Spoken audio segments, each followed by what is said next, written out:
Je vous invite à vous installer confortablement et à fermer les yeux, afin de profiter pleinement de ce doux moment que vous vous octroyez. Vous allez certainement ressasser tout ce qui s'est passé pendant la journée, pendant la nuit, les gestes barrières, la fatigue, les coups de mou, les coups de sang-froid. Mais ne serait-il pas temps de profiter de ce moment pour évacuer toutes ces émotions coincées, celles que vous gardez au plus profond de votre être pour vous protéger, pour nous protéger, pour protéger chaque patient, chaque client. Vous savez, si vous avez choisi ce métier, c'est que vous avez choisi d'aider, d'être là. Peut-être par rapport à votre histoire, peut-être pas par hasard. Mais vous étiez loin d'imaginer la suite qui allait se passer. Un peu comme dans une séance d'hypnose où on est là allongé les yeux fermés, excité à l'idée de découvrir une nouvelle expérience qui mêle les pensées à la magie. Comme si j'étais la magicienne un beau matin et qu'avec mes mots posés et mélangés, ce que vous souhaitez modifier apparaissait là devant vos yeux. Parce que parfois on sait ce qu'il y a consciemment, alors que l'inverse tend à être inversé inconsciemment. Alors si vous pensez, si vous vous endormez, votre inconscient fait tout de même tous les changements nécessaires à lâcher prise, à reprendre ou prendre confiance en vous, comme si vous aviez laissé tomber votre paquet de bonne qualité au fond de l'océan.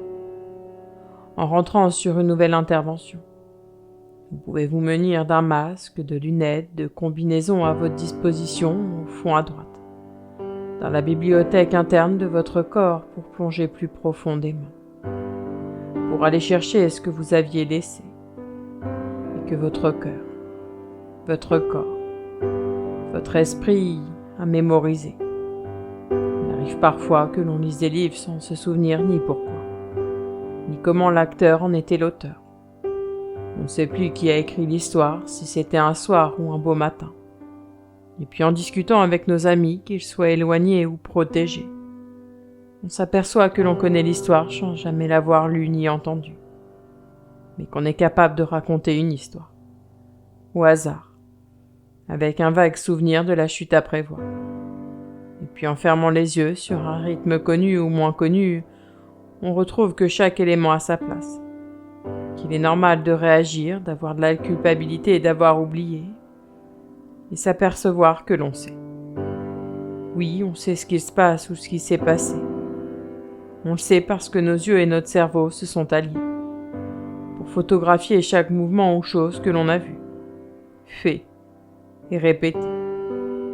Alors si vous sentez qu'à un moment donné, une partie de vous est là-bas et une autre avec moi ici, bien que je sois ailleurs en train d'écrire l'histoire qui va suivre, c'est tout à fait normal de ne plus vouloir savoir, de se laisser aller, de se laisser guider. J'aimerais commencer par vous parler de ce chef d'entreprise, dont son nom sonnait anglais, James. James, il était beau, il était grand, cheveux grisonnants. Les plus jaloux disaient de lui qu'il était né avec une cuillère d'argent dans la bouche. Pourtant, il avait travaillé dur pour en arriver là. Pas en un claquement de doigts. Il était né en Amérique et grandit jusqu'à ses 12 ans. Puis vint l'heure du déménagement. Il s'installa en France, il avait suivi ses parents pour leur travail. Ils travaillaient tous les deux pour la même entreprise et étaient chargés de développer la branche informatique du côté francophone. Et c'est alors, tout naturellement, qu'il apprit ses premiers mots français, ces codages informatiques dont il utiliserait pour son métier. Très jeune, il réussit à monter sa boîte, employer quelques employés, car grâce à son talent et ses capacités de transmettre, son entreprise avait pris de l'ampleur.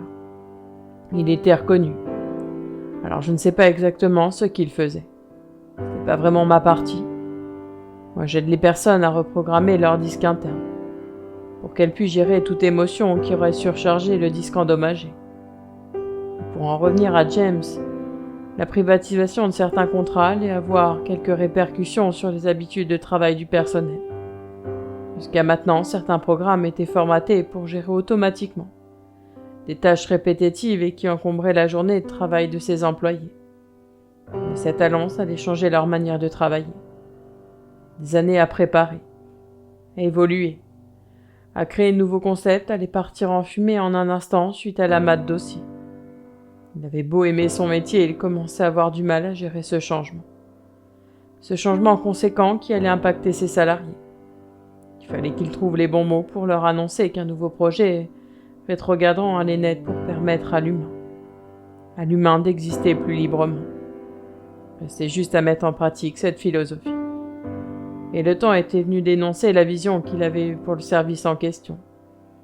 Alors ces 10 employés étaient là, tous installés, assis autour de la table, des juniors aux plus expérimentés. Ils cherchaient laborieusement à transmettre cette vision à toute entreprise. Certains disaient que c'était trop, que c'était n'importe quoi, qu'il valait mieux lâcher les armes, qu'ils étaient trop vieux pour changer. Certains du même âge étaient apeurés mais confiants, car ils vouaient une confiance absolue en leur référent. Les plus jeunes se taisaient, laissaient le spectacle prendre forme devant le chef d'orchestre inspiré. Et puis un homme au nom de Marco se racla la gorge et s'exprima. « Permettez-moi de vous dire quelques proses, qui représentent notre métamorphose. Nous faisions jusqu'à maintenant un travail exceptionnel, des prévisions. Mais c'est nous, humains, qui les programmions. Dans un si bon environnement et avec un personnel compétent, que nos clients nous trouvent aimants et nous les remercions. » Plusieurs mots sonnaient dans la salle. Silence improbable. Quand sa collègue prit la feuille de cet homme et recopia ses vers au tableau, tout le monde se regarda et se dit « C'est exactement ça. Nous avons enfin transformé notre mantra. » Il sourit encore en pensant à cette scène. Tous, parce que pas l'un d'entre eux avait abandonné le navire, car le métier était passionné. Et malgré le changement, les doutes, le manque de matériel avait révolutionné leur façon de travailler. Ils étaient tous devenus des amis car ils avaient connu les moments les plus intenses de leur vie. Personne de leur famille ne pouvait comprendre la fierté qui s'en dégageait. Alors peut-être qu'il est venu le temps pour vous aussi de changer votre mantra, de le faire vibrer au plus profond de vous. Avoir des émotions, qu'elles soient négatives ou positives, ont le droit d'être exprimées. Quand vous vous comportez autrement que vous l'auriez souhaité, c'est que vous avez accumulé tellement d'émotions qu'elles étaient restées coincées. Parfois on crie, parfois on se met en colère sur une personne parce qu'elle passait juste par là, alors que c'est vous qui aviez accumulé. Et peut-être que cette même personne aurait le même comportement que vous. Alors enlevez-vous cette culpabilité, enlevez cette colère, exprimez-vous. Cette période va faire apparaître le meilleur de vous. Cela me fait penser à ce coach en développement personnel qui était venu me voir, pour l'aider à se développer. Parce que oui, à travers l'hypnose, je joue également le rôle d'accompagnant. Parce qu'on peut à la fois se faire accompagner en étant accompagnant. On a cru à tort que l'on ne pouvait pas le dissocier, et pourtant les deux se sont bien loués. Tant de croyances collectives que l'on nous a inculquées. Comme s'il était question d'avoir les réponses à toutes les questions posées à l'instant T. Dire que l'activité commençait tout juste à se lancer et les mois passaient. Elle s'inquiétait de ne pas pouvoir payer le loyer. Elle avait appelé sa propriétaire pour négocier les jours où elle viendrait, pour économiser des charges. Et puis de fil en aiguille, sur les réseaux, nous avons bien discuté. Et un matin, elle prit conscience d'un changement. Elle cherchait à économiser plutôt que de trouver des solutions à s'améliorer. C'est pourtant ce qu'elle faisait pour les salariés des entreprises qu'elle embauchait, de manière subtile, à travers d'autres moyens techniques. Mais ne dit-on pas que c'est le cordonnier le moins bien chaussé ? Encore une expression que l'on pourrait modifier. Et pour en revenir au sujet, elle voyait ses clients dubitatifs quant à la méthode employée. Alors elle leur avait demandé en fin de journée qu'est-ce qui se passait. Et elle avait perdu toute confiance en elle, face à ces mous et ce silence glacial de la salle. Alors elle était revenue le lendemain plus motivée que jamais, car cette soirée à discuter lui avait fait prendre conscience que c'était à elle de s'adapter à ses propres compétences. Elle sortit une nouvelle méthode de son chapeau, sans en avérer la direction qui avait validé un programme conçu sur le papier. Les employés avaient fait part de ce qu'ils pensaient à leur hiérarchie, et elle avait été paniquée. Une fois la formation terminée, elle se rendit de nouveau sur les lieux de l'entreprise où se trouvait le personnel qu'elle avait formé. et elle vit apparaître le directeur général arrivé. Parlait une représentante qui l'interrompit en plein milieu d'une conversation, puis un responsable du service. Lorsqu'il s'approcha d'elle, dans un costume ceinturé, chemise blanche confectionnée, elle ne lui serra pas la main comme il le faisait d'habitude. Il lui dit d'un ton dur et déterminé, d'un volume un peu plus élevé qu'à l'accoutumée. J'ai entendu dire que la formation avait été quelque peu modifiée, sans m'en avérer. Eh bien, mademoiselle, je dois vous féliciter. Vous avez osé défier la direction sur le programme demandé. Nos employés sont revenus déterminés, bien dans leur façon de raisonner. Nos chiffres sur les personnes concernées ont triplé. Continuez ce que vous faites. Vous avez du talent. Il lui serra de nouveau la main et partit par la porte juste à côté. Elle était figée. Ses jambes tremblaient. Elle qui avait entendu que ses remarques négatives à son sujet venaient de remplacer la tendance avec ses pensées. Elle qui avait perdu toute confiance savait pourquoi la vie l'avait emmenée sur ce chemin-là. Il arrive parfois qu'une réflexion, un mot, un geste, un ton nous fasse perdre pied. On remet en question notre vie, nos agissements, alors qu'on a su écouter notre cœur, notre intuition. On pense que c'est bien d'imposer à l'autre un comportement. Mais dans chacun d'entre nous, il y a un comportement à écouter. Et il est temps, un jour comme aujourd'hui, de récupérer toutes nos confiances aux personnes qui avaient pioché dans notre paquet de confiance en soi, que l'on avait laissé là à disposition. Parce que oui, vous ne le savez peut-être pas, mais vous êtes génial, formidable, exceptionnel, et vous méritez de porter fièrement toute la confiance en vous que vous avez. D'ailleurs, ça me fait penser à cette adolescente qui avait confiance en elle, et qui avait perdu confiance en la vie.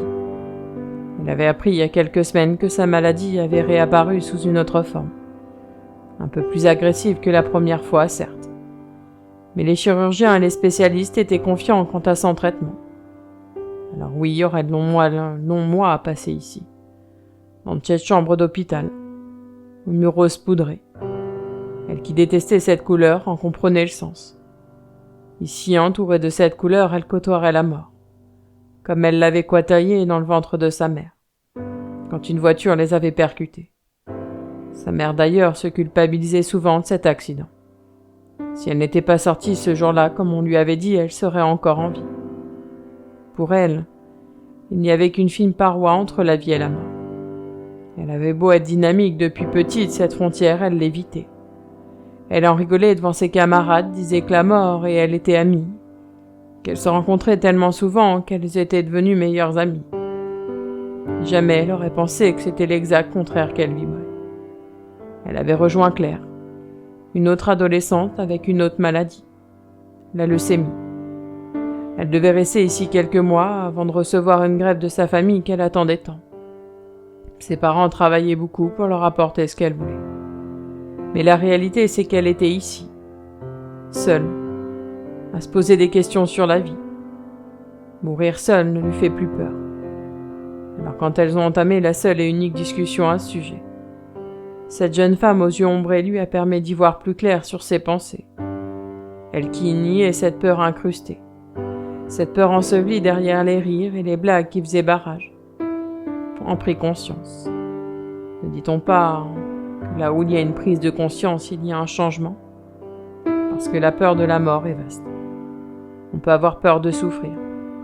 On peut avoir peur d'être abandonné, d'être rejeté parce qu'on a cette étiquette collée. Prendre conscience, c'est s'en détacher, c'est s'en sortir. Et ce jour-là, elle prit la décision aussi de consulter quelqu'un qui pourrait l'aider à dissocier ses émotions refoulées pour en faire une vérité. Parce que le fait de le savoir, de le reconnaître, permet de renaître. Alors peut-être que derrière certains comportements, il y a une partie de cache-cache en cours entre vos peurs et votre mental. Celui qui tente de vous faire croire que tout va bien, alors qu'un grain de sable bloque juste le mécanisme d'évacuation. La bonne nouvelle, c'est que vous avez fait intervenir un réparateur pour vous sentir de nouveau en paix. Alors peut-être pourriez-vous imaginer une poche que vous aviez cousue sur votre surblouse, celle qui vous protège. Jusqu'à maintenant, elle s'évacuait plus correctement. Et depuis le début du confinement, vous n'avez pas pris le temps de la vider correctement, chaque soir en rentrant. Par fatigue, par envie, par déni. Alors imaginez de petits bonhommes sous forme de stylos, qui ont des allures de géants. Débouchez progressivement ce qui bloquait pour permettre aux émotions de s'évacuer. Parce qu'à partir d'aujourd'hui, vous arrivez à gérer vos émotions dues à ce confinement. Votre action active également le mouvement pour après. Imaginez-vous d'ici quelques heures, quelques jours, et ressentez la joie d'avoir eu le temps, le courage de vous exprimer, que ce soit sur le papier, en dessinant, en écrivant, en chantant ou même en effectuant du sport. Vous avez accumulé depuis plusieurs semaines. Mais votre corps vous envoie le signal d'alarme comme une imprimante prévient quand il n'y a plus de feuilles ou d'encre. Vous avez compris le message. Et la suite peut continuer. Alors d'ici quelques instants, la séance va se terminer. Votre esprit et vos pensées ont dansé pendant ces minutes qui se sont écoulées. Et parfois elles paraissent une éternité quand d'autres n'ont rien vu passer. Mais peu importe le temps. Car il n'y a pas de limite pour permettre à l'inconscient d'être remercié, de donner les clés pour activer les changements nécessaires à la paix, au bien-être. Se poser quelques instants permet de repartir mieux après, ressourcé, confiant, et enlever les agacements et les comportements qui gênaient. Ressentez cette joie d'être bien, heureux, libre. Vous savez maintenant que vous êtes votre priorité. Car si vous voulez continuer à aider, c'est vous qu'il faut sauver en premier. Je vous remercie pour votre dévouement, votre solidarité, votre volonté de continuer. Toute la reconnaissance du monde ne suffirait pas à vous combler, parce que vous seul pouvez vous l'apporter pleinement. Le chemin commence à l'endroit où est positionné votre cœur. Il sert juste à indiquer le chemin du bonheur. Alors quand vous le souhaiterez, au rythme que vous le souhaitez, vous pourrez réouvrir les yeux, ici et maintenant, au moment présent, tout doucement.